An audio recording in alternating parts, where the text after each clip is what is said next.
right, and Ryan, you got some couple of games in your backyard that's going to be they got some significance to it.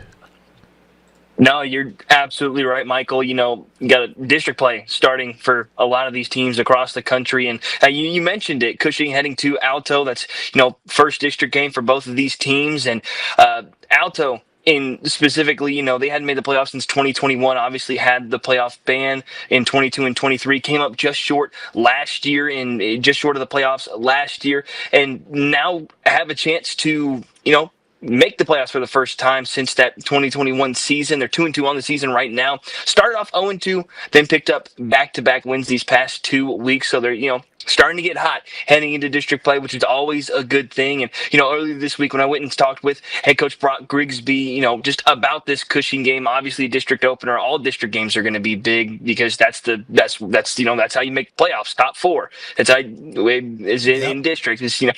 top four in You're districts, right. how you make the playoffs. And I talked with him earlier this week just on this game and the importance and kind of, what it's going to take for Alto to get to that 1-0 start.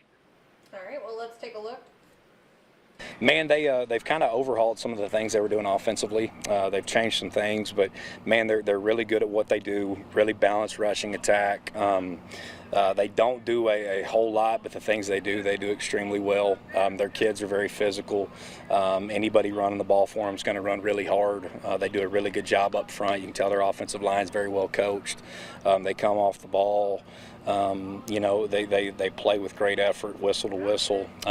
Defensively, they've kind of switched some things up there too, but they're playing great defense. I want to say through these 4 games, they've given up very few points. They've scored quite a few points, and like you said, they're a 3-1 football team. So we know that we've got our work cut out for us, and they've done some really good things these first 4 weeks, and I'm anticipating a great challenge Friday.